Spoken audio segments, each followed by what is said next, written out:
Connor Hilton is sitting across from two detectives in an interrogation room in Galveston County, Texas, and he's crying. Not the kind of crying where someone is trying to seem sympathetic or stall for time. The kind where something has completely broken open inside a person and there's nothing left to hold it back. And then, through the tears, he says something that stops both detectives cold.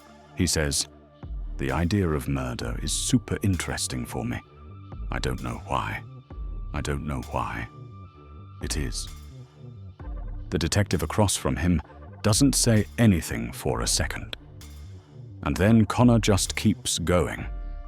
By the end of that interview, he's told them everything. Not because they trapped him or because the evidence cornered him, but because, according to the detective who sat across from him that night, it was one of the most honest interviews he'd ever been a part of in his entire career. But to understand how it got there, you have to go back to a quiet street in Friendswood, Texas, and a 17-year-old who looked, from the outside, like basically any other teenager. Friendswood is a suburb of Houston, the kind of place where people move to raise their kids, with good schools and quiet streets and not a lot going on. Connor Hilton grew up there. He had friends, went to school, hung out at people's houses.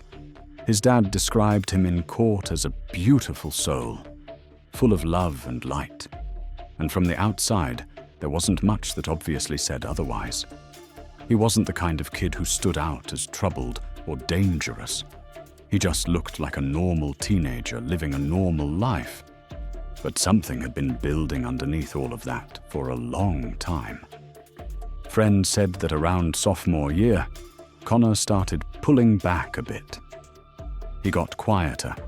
He got really into true crime content, watching videos about murder cases, telling people he wanted to be a homicide detective. His social media had posts referencing murder. At the time, none of it read as a red flag, because loads of teenagers are into true crime. But looking back, those details matter a lot. Connor had also been dealing with a really bad acne condition, the kind that causes large, painful cysts all over the skin. He'd been put on Prozac before that for anxiety. And then, in the summer of 2022, he started taking Accutane, which is a medication that works really well for acne, but comes with a warning label that lists some serious side effects, including depression, psychosis, and aggressive behavior. His family would later say they believed the medication played a big role in what happened. His lawyers built their whole case around it. But that's getting ahead of things. On December 23rd, 2023, the night before Christmas Eve, Connor invited a small group of friends over to his house on LaSalle Street. Ethan Riley was 18. Ben Bleak was 19. By all accounts, there was no argument, no tension, no falling out of any kind. Just a group of friends hanging out on a winter evening. And then Connor shot Ethan and Ben in the head. Ethan was found on the bathroom floor. Ben was found toward the back of the house. Another person who was there heard Connor walking past the bathroom door a short time later, crying and saying, "What have I done?" Police arrived just before 9 p.m. to find Connor sitting outside on the curb. Both victims had gunshot wounds to the head. Ethan Riley survived through the night and died on Christmas Eve. Ben Bleak survived, but barely. Surgeons had to remove sections of his skull. He needed a tracheotomy and a feeding tube. He had to relearn how to walk, how to swallow, how to live with partial paralysis down one side of his body. Connor was arrested that night on 2 counts of aggravated assault. He was out on bond by Christmas Eve, the same night Ethan died. By Christmas Day, the charges were upgraded to murder, and he was rearrested at his home. Then came the interrogation. Connor didn't ask for a lawyer and go quiet. He didn't try to build a story or explain things away. He just sat there and talked. And what came out was a full confession, that Detective Nick McCandless later said was one of the most honest interviews he'd ever been a part of. Connor told the detectives he'd been thinking about committing a murder for a really long time. He said he'd been planning it. He said he'd convinced his mum to buy him a gun, and that his plan had always been either to kill himself or someone else. He said he didn't have a specific person in mind. Ethan and Ben were just the ones who showed up that night. And then he said the line that everyone who has followed this case remembers, that the idea of murder was just super interesting to him, and he didn't know why. The detective said you could see the relief in Connor as he talked, like he'd been carrying something for so long that finally putting it down, even in the worst possible way, felt like something. That detail alone is really hard to sit with when you think about it.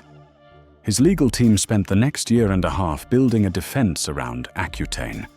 They brought in an expert who said the medication had caused or contributed to Connor's mental state. They pointed out that on the day of the shooting, he had taken 4 80-milligram pills, more than his prescribed dose. Prosecutors pushed back hard. They said the obsession with violence had started before Accutane was even in the picture, pointing to the social media posts and the true crime fixation from earlier in high school. In August 2025, the judge ruled that the Accutane argument couldn't be used as a defense during the guilt phase of the trial at all. With that decision, the defense basically had nothing left to work with. A few weeks later, Connor Hilton pleaded guilty. He accepted 50 years for the murder of Ethan Riley and 20 years for the assault on Ben Bleak, with both sentences running at the same time. He gave up his right to a trial and his right to appeal. He'll be eligible for parole in August 2050, when he's 43 years old. Ben Bleak spoke directly to Connor in court after the plea. He's come a long way in his recovery, but the paralysis on one side of his body is permanent. By any measure, the fact that he's alive at all is pretty remarkable. In February 2026, a civil jury awarded more than $60 million to Ethan Riley's parents and found Connor's mum, Janice, 75% responsible, largely because she had bought the gun that Connor used less than 2 months before the shooting. She has not been charged with any crime. Connor Hilton is currently locked up at the George Beto unit in Tennessee Colony, Texas. He told detectives in that room that he had been planning this for so long. And the thing that nobody who knew him seems able to fully make sense of is that there was apparently no way to see it coming, right up until the moment it was already too late. Do you think the red flags were obvious from the start? Could this all have been prevented? Comment your thoughts below, and don't forget to like and subscribe while you're there.